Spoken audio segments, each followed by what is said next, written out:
Class 12th कल हमने पढ़ा था इलेक्ट्रोस्टैटिक्स और आज हम पढ़ेंगे कूलम्ब्स लॉ। दो आवेश लेते हैं हम, दो चार्ज लेते हैं। एक तो लेते हैं Q1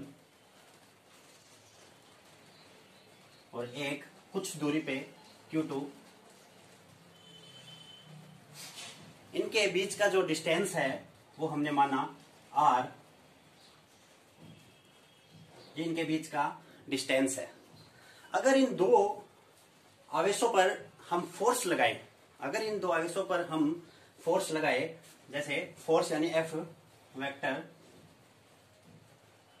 जो प्रोपोर्शनल होगा Q1 और Q2 के मल्टीप्लिकेशन के प्रोपोर्शनल। अगर इसके बीच की जो दूरी है, इसकी जो बीच की दूरी है R, ये प्रोपोर्शनल किसकी होगी? 1/r² के।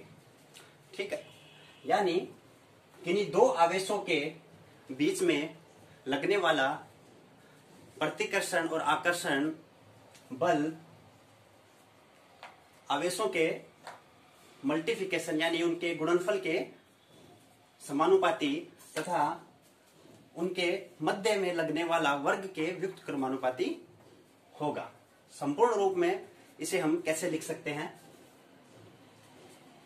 F vector proportional Q1 Q2 upon R square.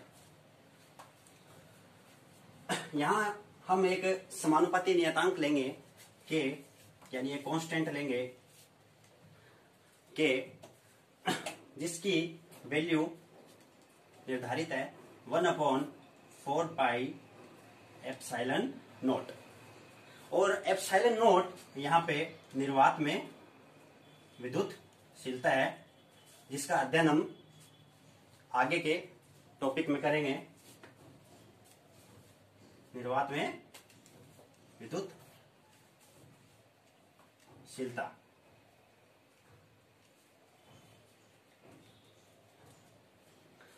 यहां अगर हमने समानुपाती नियतांक K रखा, F vector K Q1 Q2 upon R square, ये एक कूलम्ब्स लॉ का फॉर्मूला हो गया। ठीक है,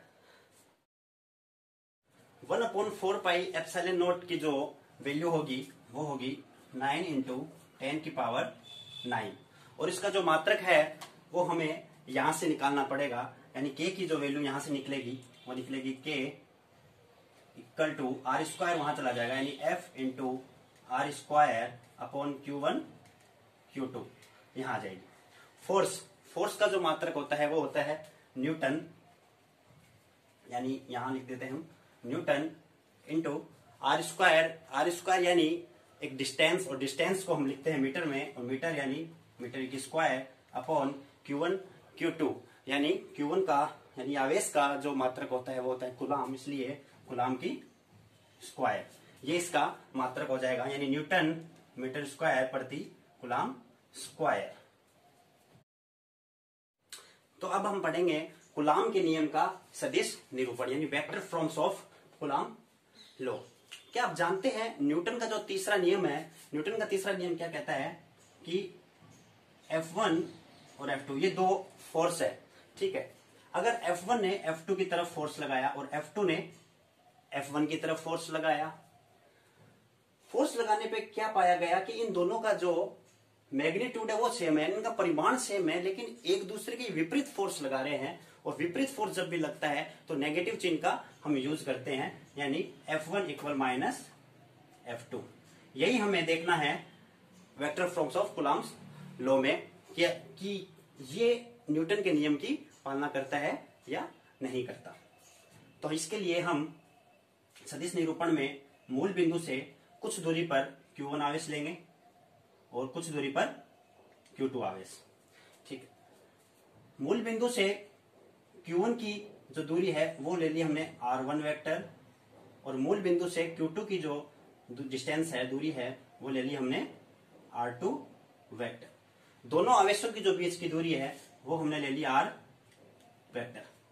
यहां से R2 वेक्टर इक्वल होगा R1 vector plus R vector के। ठीक है, यहां से R वेक्टर इक्वल होगा R2 माइनस R1 वेक्टर के। इसे हम R21 वेक्टर भी लिख सकते हैं। जो हमने मूल बिंदु से Q1 दूरी पर R1 वेक्टर लिया है और मूल बिंदु से Q2 दूरी पर R2 वेक्टर लिया है, हमें Q1 से Q2 की तरफ भी R वेक्टर लेना पड़ा, क्योंकि इनकी जो बीच की दूरी है वो R वेक्टर है। अब इसे हम इक्वेशन नंबर 1 दे देते हैं, और Q1 अगर Q2 पर फोर्स लगा रहा है, यानी Q1 के कारण Q2 पर फोर्स लग रहा है, जिस पर लग रहा है उसे हम पहले लिखेंगे यानी F2। ठीक है, और जो लगा रहा है उसे बाद में यानी F21। और कूलम्ब्स लॉ क्या कहता है कि K Q1 Q2 upon R square. जो Q1 Q2 पर फोर्स लगा रहा है यानी इसकी डायरेक्शन Q2 की तरफ है, Q1 की डायरेक्शन Q2 की तरफ है, और डायरेक्शन का सिंबल होता है R कैप, यानी Q1 Q2 पर की तरफ डायरेक्शन है, तो इसे हम लिखेंगे R1 R कैप 1 2। इसी तरह Q2 के कारण Q1 पर, ओके, सिमिलरली Q2 के कारण Q1 पर फोर्स लगेगा, यानी F1 2 K Q1 Q2 upon R square. और Q2 के यानी Q2 से Q1 पे लग रहा है, इसलिए R कैप 2 1। ये इक्वेशन नंबर 2 दे दीजिए, ये इक्वेशन नंबर 3 दे दीजिए। ठीक है, अगर F वेक्टर 2 1 और F वेक्टर 1 2 को हम ऐड करें, यहां लिख देता हूं F vector 2 1 plus F vector 1 2 को हम ऐड करें, तो इसमें जो K Q1 Q2 अपन R स्क्वायर है ये इक्वल है, यानी इसका जो मैग्नीट्यूड है ये सेम रहेगा, लेकिन जो डायरेक्शन है यानी R12 कैप प्लस R21, ये डायरेक्शन इसकी चेंज है। चेंज यानी न्यूटन का जो तीसरा नियम क्या कहता है, अगर कोई जो दो फोर्स है, अगर फोर्स F1 F2 पर फोर्स लगा रहा है और F2 F1 पे फोर्स लगा रहा है, तो इनका जो मैग्नीट्यूड है वो तो सेम है, लेकिन डायरेक्शन इनकी चेंज है, तो नेगेटिव चिन्ह का हम यूज कर लेंगे। ठीक है, इसी तरीके से R1 2 जो इसकी डायरेक्शन है वो R21 की डायरेक्शन की तरफ है, और R21 की डायरेक्शन है वो R1 2 की डायरेक्शन की तरफ है, तो यहां से R1 2 इक्वल होगा R21 माइनस R21 के। ठीक है, तो इसे हम कहते हैं vector firms of coulomb law, और जो कि न्यूटन के तीसरे नियम की पालना करता है। और इसे हम एक और कुछ कह सकते हैं, जैसे एक्शन रिएक्शन